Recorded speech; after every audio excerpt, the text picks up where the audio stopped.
Marcus Chen sat in the hospital waiting room, his hands trembling as he gripped his phone. The fluorescent lights buzzed overhead, casting a harsh glow on the white tiles beneath his feet. He had been there for 3 hours, waiting for news about his mother's emergency surgery. The doctors had said it was serious, a ruptured appendix that had gone septic. She needed someone there when she woke up, someone to sign papers, someone to care. He scrolled through his contacts list for the 5th time that evening, his thumb hovering over familiar names. His brother David lived just 20 minutes away. They hadn't spoken much lately, but surely this would be different. This was Mom. Marcus pressed the call button and waited, listening to the rings echo in his ear. 1 ring. 2 rings. 3 rings. Voicemail. He tried again. Same result. A text message followed, "Can't talk right now. Everything okay?" Marcus typed back quickly, his fingers flying across the screen. "Mom's in surgery. St. Mary's Hospital. Emergency. Please come." He watched the message show as delivered, then read. The 3 dots appeared, indicating David was typing. Then they disappeared. No response came. His sister Jennifer was next. She lived across town, about 40 minutes if traffic was light. They had always been close growing up, sharing secrets and dreams late into the night. Surely she would come. The phone rang twice before she picked up. "Marcus? What's going on?" Her voice sounded distracted, music playing in the background. "Jen, it's Mom. She's in surgery at St. Mary's. It's bad. Can you come?" The words tumbled out of him, desperate and raw. There was a pause, longer than it should have been. "Oh God, Marcus. I'm actually at a work event right now. It's the annual gala, and I'm supposed to give a presentation. Can David go? Or what about Aunt Susan?" David won't answer. "Aunt Susan is in Florida, remember? Jen, I really need someone here. I can't do this alone." His voice cracked slightly, betraying the fear he had been holding back. Another pause. "Look, I'll try to get there as soon as I can, but it might be a few hours. Keep me updated, okay?" The line went dead before he could respond. Marcus felt something cold settle in his chest. He called his cousin Robert, who lived in the next county. Voicemail. He called his Uncle Tom. No answer. He even called his father's brother, Uncle Pete, despite knowing they had never been particularly close. Each call felt like another door slamming in his face. The people he had grown up with, celebrated holidays with, shared his life with, none of them were coming. He sat back in the hard plastic chair, staring at the emergency room doors where they had wheeled his mother 2 hours earlier. The hospital smelled of antiseptic and coffee, a combination that made his stomach turn. Around him, other families huddled together, whispering words of comfort and support. He had never felt more alone. A nurse appeared through the double doors, her scrubs decorated with small teddy bears. "Family of Linda Chen?" Marcus jumped to his feet, his heart pounding. "She's stable," the nurse said with a kind smile. "The surgery went well, but she'll be in recovery for a while. She's going to need significant help over the next few weeks, someone to stay with her, help with medications, daily tasks. Do you have family coming to help coordinate care?" Marcus opened his mouth, but no words came out. What could he say? That he had called everyone and no one was coming? That his brother couldn't be bothered to pick up the phone? That his sister chose a work party over their mother's bedside? "I'm working on it," he finally managed to say. The nurse nodded sympathetically. "Take your time. You can see her in about 30 minutes. She walked away, leaving Marcus standing alone in the middle of the waiting room. He slumped back into his chair and put his head in his hands. This was his mother, the woman who had raised them all, who had worked 2 jobs to keep them fed and clothed, who had never missed a single school play or soccer game. And when she needed them most, her family had vanished like smoke. Marcus didn't know it yet, but his loneliest moment was about to become his most transformative one. Marcus must have dozed off in the uncomfortable chair, exhaustion finally overtaking anxiety. He woke to the sound of footsteps approaching, confident, purposeful steps that stopped directly in front of him. He blinked his eyes open, expecting to see a nurse or doctor. Instead, he found himself looking at a man he had never seen before. The stranger was perhaps in his early 60s, with silver hair and deep lines around his eyes that suggested a life full of both laughter and hardship. He wore simple clothes, jeans and a worn jacket, and carried a small duffel bag over his shoulder. But what struck Marcus most were his eyes, warm, clear, and filled with an unexpected kindness. "Marcus Chen?" the man asked, his voice gentle but assured. Marcus sat up straight, immediately on guard. Yes? Do I know you? The man shook his head and extended his hand. No, son, you don't. My name is Thomas Grant. I'm here to help with your mother. Confusion flooded Marcus's mind. He didn't take the offered hand. I'm sorry, there must be some mistake. I don't know you. How do you even know my mother's name? How do you know mine? Thomas lowered his hand without any sign of offense and gestured to the empty chair beside Marcus. May I sit? Without waiting for an answer, he settled into the seat with a small sigh. I know this must seem strange. You're wondering if I'm some kind of scammer or crazy person who lurks around hospitals.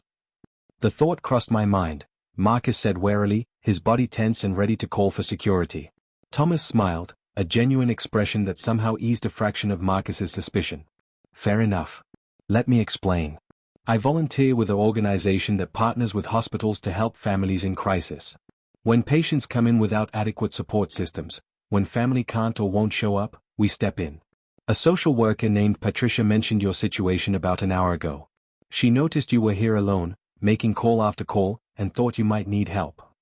Marcus felt his cheeks burn with embarrassment. Someone was watching me make those calls? The humiliation of his family's abandonment felt even more acute knowing a stranger had witnessed it. Not watching, Thomas corrected gently. Patricia is good at her job. She notices when someone is struggling. That's all. No judgment, Marcus. Family dynamics are complicated. I've seen it all in my years doing this work. I don't understand, Marcus said, shaking his head. You're here to do what exactly? Sit with me?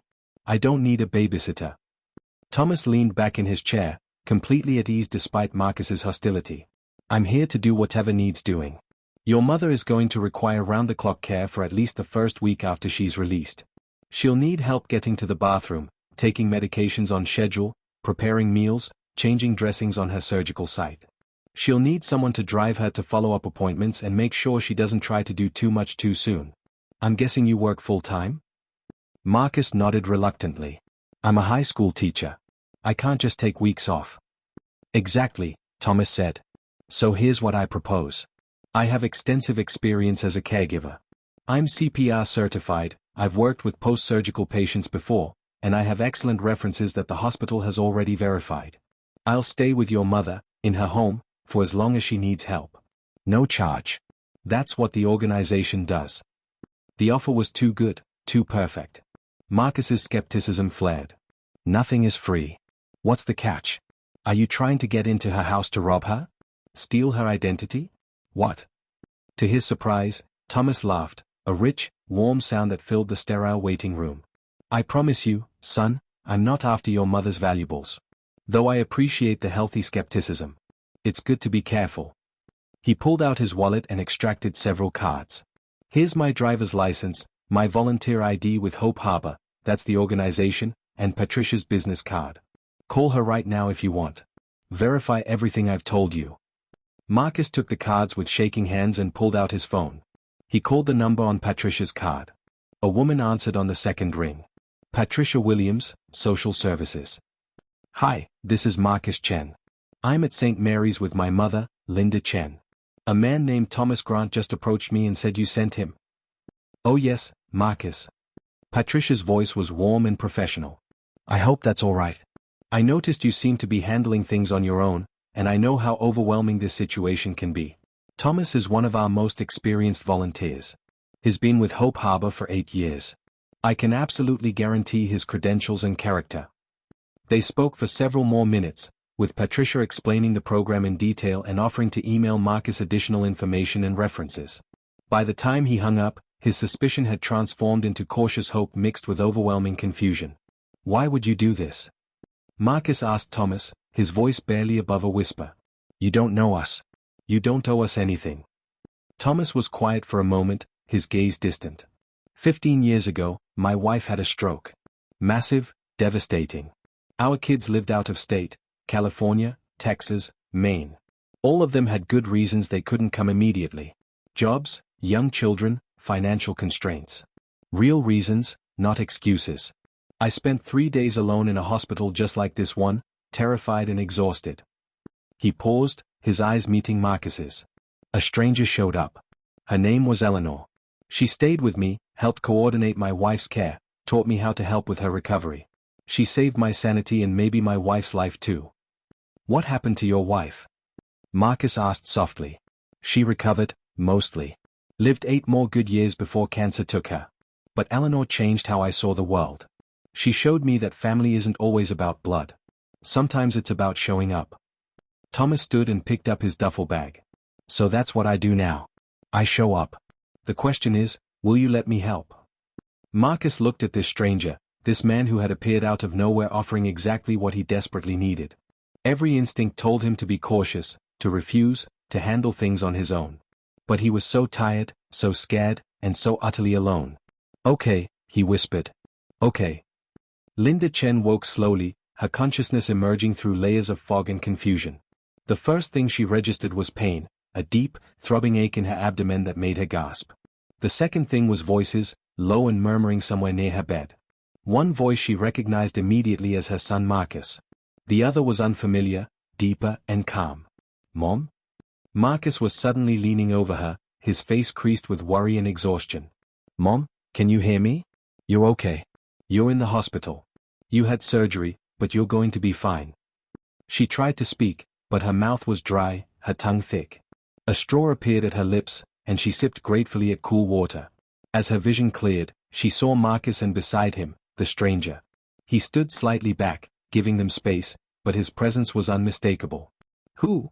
She managed to croak, her eyes moving to Thomas. Marcus took her hand gently. This is Thomas Grant, Mom. He's going to help us. He's going to help take care of you when you come home. Linda's brow furrowed. Even through the medication haze, she knew something was wrong with this picture. David? Jennifer? She whispered, naming her other children. Marcus's face tightened, pain flashing across his features. They couldn't make it tonight, Mom. But Thomas is here. He's a professional caregiver, and he's going to make sure you have everything you need. Linda tried to process this information, but her mind kept sliding away, pulled back towards sleep by the morphine drip connected to her arm. Don't understand, she murmured. You don't need to understand right now, Thomas said, speaking for the first time. His voice was soothing, practiced. You just need to rest and heal. Everything else will make sense later. Over the next 3 days, Linda remained in the hospital under observation. Marcus came every day before and after work, his eyes growing more hollow with each visit. He never mentioned his siblings again, and Linda began to piece together what had happened. Her other children hadn't come. They had left Marcus to handle everything alone. The knowledge sat heavy in her chest, a different kind of pain than the surgical wound. But Thomas was there, constantly and quietly competent.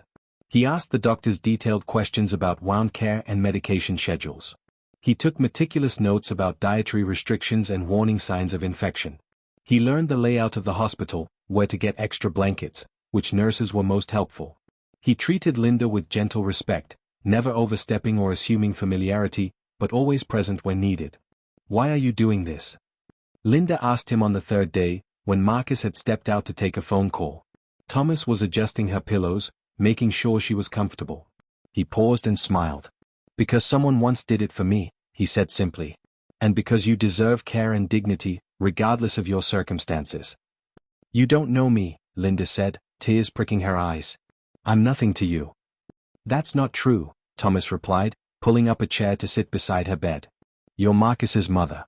That young man out there is running himself ragged trying to take care of you while working full-time and dealing with what I imagine is significant family disappointment. He loves you very much. That tells me a lot about who you are. Linda closed her eyes, letting the tears flow freely now. I don't know what happened, she whispered. I raised them all the same. I loved them all equally. Where did I go wrong that they won't even come see me? You didn't go wrong, Thomas said firmly. Sometimes people make choices that have nothing to do with how they were raised. Sometimes they're just not brave enough to face difficult situations. That's on them, not you. When the time came for discharge, Marcus's anxiety was palpable. He had taken 2 days off work, using his emergency leave, but he would need to return soon. The thought of leaving his mother alone terrified him. But Linda wouldn't be alone. Thomas had already moved a small amount of belongings into the guest room of her modest home. He had reviewed all the medical instructions with 3 different nurses. He had Marcus's work number, personal number, and email address. He had created a detailed schedule for medications and checkups. I've never let a stranger into my home before, Linda said as Marcus wheeled her toward the hospital exit, Thomas walking beside them carrying her discharge papers and medications. I know, Mom, Marcus said quietly. But I checked him out thoroughly. He's legitimate. He's helped dozens of families. We can trust him. The drive to Linda's house was quiet, tension filling the car despite Thomas's calming presence. When they pulled into the driveway of the small ranch-style home where Linda had lived for 30 years, Marcus felt a wave of emotion crash over him. This was the house where he had grown up, where his mother had bandaged his scraped knees and helped with homework. This was where family Sunday dinners had happened, where Christmas mornings had been filled with laughter. Now it felt like a museum of memories, made hollow by the absence of the people who should have been there. Thomas helped Linda inside with practiced efficiency, supporting her weight without making her feel helpless. He had already been to the house the day before, preparing the bedroom so she wouldn't have to navigate stairs. He had moved a comfortable chair near the bed, set up a small table for medications and water, and ensured the bathroom was easily accessible. I'll stay in the guest room, Thomas explained to Linda as Marcus helped her settle into bed. I'm a light sleeper, so if you need anything during the night, just call out. There's a bell on your nightstand as well. I'll check on you every few hours, but I won't hover. Your independence is important. Linda nodded, overwhelmed by the strangeness of it all. Here was this man, this complete stranger, moving through her home with quiet confidence, preparing to care for her in her most vulnerable state. It should have felt invasive, wrong. Instead, it felt like being wrapped in an unexpected safety net. That first night was the hardest. Linda woke every few hours in pain, disoriented and afraid. Each time, Thomas appeared within moments, offering medication, water, reassurance. He never seemed annoyed or impatient. He helped her to the bathroom with dignity, looking away and giving her privacy while staying close enough to prevent a fall. He changed her bandages with gentle, skilled hands. He made her toast and tea when she felt nauseous. Marcus called 6 times that night, unable to sleep, consumed with worry. Each time, Thomas answered patiently, providing updates and reassurance. She's doing well, Marcus. This is all normal post-surgical recovery. Try to get some rest. You need your strength too. As dawn broke through Linda's bedroom curtains, she watched Thomas straighten her blankets one more time before heading to the kitchen to prepare breakfast. This stranger had given her more attentive care in one night than she had received from her own family in years. The realization was both heartbreaking and strangely liberating.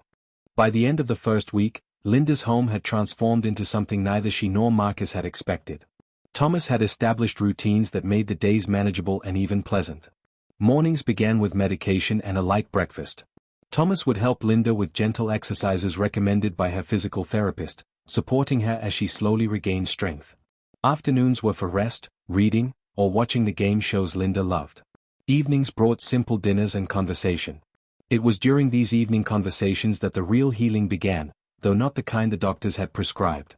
Thomas had a gift for listening, for asking the right questions at the right moments. He never pried, but he created space for truth.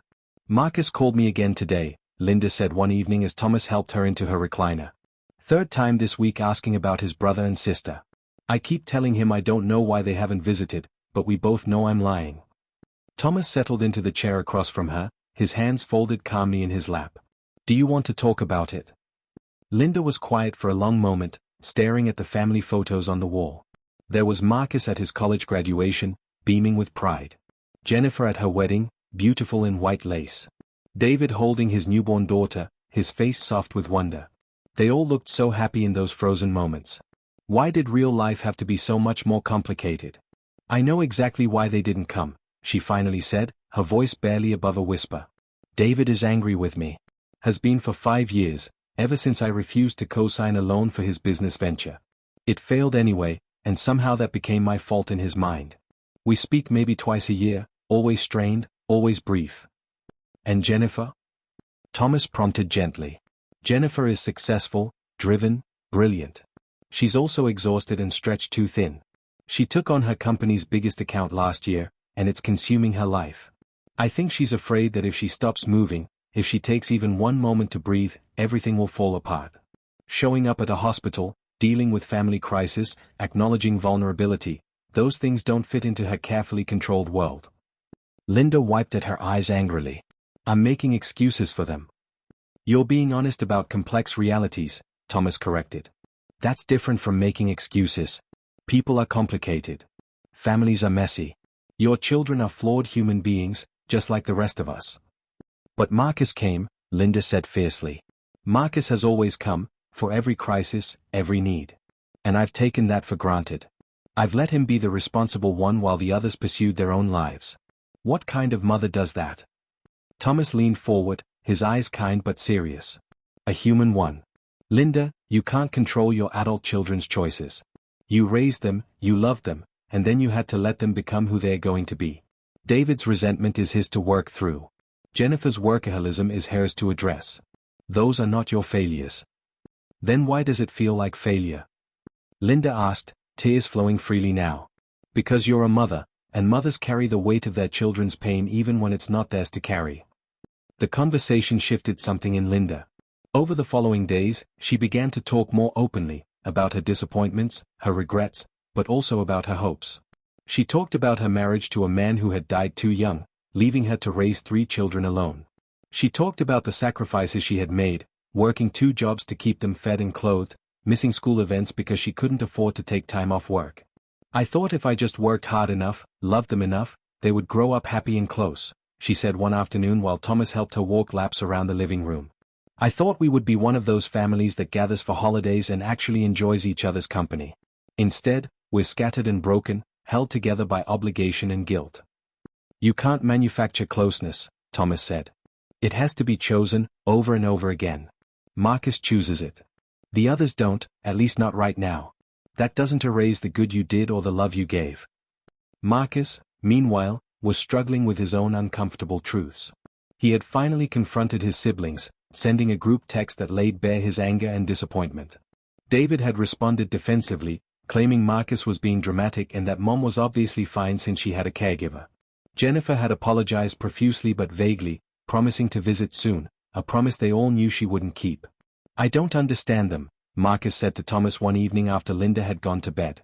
He sat at the kitchen table, his head in his hands, exhaustion carved into every line of his face. How can they just not care? Thomas poured 2 cups of coffee and sat down across from him. It's not that they don't care, Marcus. It's that they care differently, or they care from a distance, or they care in ways that don't translate into action. People are incredibly skilled at justifying their choices to themselves. I keep thinking about all the times they've let her down before, Marcus continued. Missing her birthday because of work trips. Canceling Thanksgiving plans at the last minute. Never calling just to check in. And she always forgave them, always made excuses. I enabled it too, by always being the one who showed up. I let them off the hook. You can't make someone be who they're not, Thomas said quietly.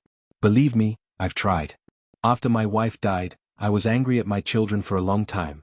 Angry that they hadn't been there more, that they had their own lives and priorities. It took me years to understand that my expectations were my own burden to carry, not theirs. So what? I just accept that my family is broken? Marcus asked bitterly. No, Thomas said firmly. You accept that your family is real. Real families have fractures and failings.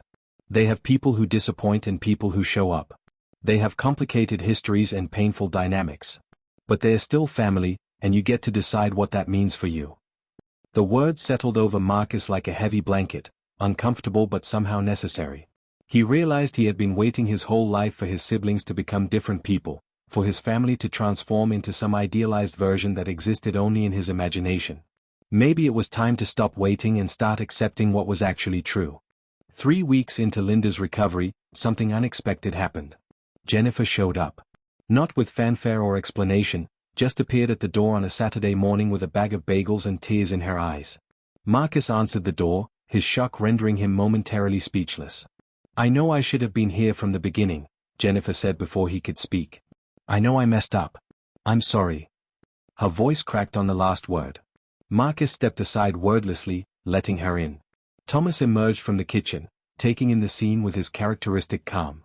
You must be Jennifer, he said, extending his hand. I'm Thomas. Your mother is in the living room. She's doing much better. Linda's face when she saw her daughter was a complex mixture of joy, pain, and wariness.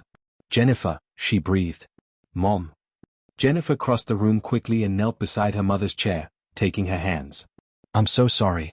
I should have been here. I have no excuse. The conversation that followed was raw and difficult. Jennifer confessed that she had been terrified, of seeing her mother vulnerable, of confronting her own mortality, of slowing down long enough to feel anything real. "I've built this entire life around being in control," she said, tears streaming down her face. "Around never showing weakness or admitting I can't handle something. The thought of you being sick, of you needing me, of me not being able to fix it, I couldn't face it. So I ran." Linda pulled her daughter close, both of them crying now. "I'm not invincible, Jennifer. None of us are. And that's okay. That's just being human." Thomas and Marcus quietly left them alone, stepping out onto the back porch. "That took courage for her to come," Thomas observed. "I guess," Marcus said, still processing his swell of emotions, relief, residual anger, cautious hope. "I want to forgive her, but I'm still so angry." "Those things can coexist," Thomas said. "Forgiveness isn't about erasing what happened or pretending it didn't hurt. It's about choosing not to let the hurt define everything going forward." Jennifer stayed for the rest of the day, helping where she could and mostly just being present. David never came, but he did send a card with a short note acknowledging that he should have handled things differently. It wasn't much, but it was something, a small crack in the wall he had built. As Linda's recovery progressed and she regained independence, the question of Thomas leaving began to loom. He had stayed far longer than the typical arrangement, well beyond what the organization required. But something had shifted in all of them. Thomas had become more than a caregiver, he had become family in the truest sense. "I don't want you to go," Linda said one morning as they shared coffee. She was moving around the kitchen on her own now, healing well. "I know that's selfish and I know you have other people to help, but I'm going to miss you terribly." Thomas smiled, that same warm expression that had greeted Marcus in the hospital weeks ago. "I'll miss you too, Linda. But you don't need me anymore. That's a good thing. That's the goal." "Will you stay in touch?" she asked hopefully. "Of course," he said. "You're stuck with me now. I'll be the annoying guy who calls to check on you and shows up for birthday dinners uninvited." When the day came for Thomas to leave, Marcus took him aside. "I've been trying to figure out how to thank you," he said. "For everything you've done, for everything you've taught me. But nothing seems adequate." "You don't owe me thanks," Thomas replied. "But if you want to honor what happened here, then I'll tell you how. The next time someone needs help, the next time you see someone struggling alone, show up. Be present. That's how this works. Eleanor helped me, I helped you, and someday you'll help someone else. That's the gift, not the receiving, but the passing on." Marcus felt tears prick his eyes. "I will," he promised. "I absolutely will." Thomas left on a Tuesday morning, his duffel bag over his shoulder just as it had been the night he arrived. But the house he left behind was different. Linda was different, stronger, more honest with herself about her family's limitations and possibilities. Marcus was different, less angry, more accepting, carrying forward a new understanding of what it meant to show up. Jennifer called more often now, making a genuine effort even when it was inconvenient. David remained distant, but the door between them was no longer completely closed. The family would never be perfect or uncomplicated. But they were real, and they were trying, and sometimes that had to be enough. 6 months later, Marcus was walking through a hospital corridor after visiting a colleague who had undergone surgery. He passed the waiting room and saw a young woman sitting alone, her phone pressed to her ear, tears streaming down her face. She was making call after call, her body language screaming desperation and isolation. Marcus recognized that posture immediately. He had lived it. He thought of Thomas, of the stranger who had shown up when family hadn't. He thought of Eleanor before him, and the unknown chain of kindness that stretched back through time. He took a breath, walked over to the young woman, and sat down in the chair beside her. "Hi," he said gently. "My name is Marcus. You look like you could use some help." And just like that, the gift was passed forward.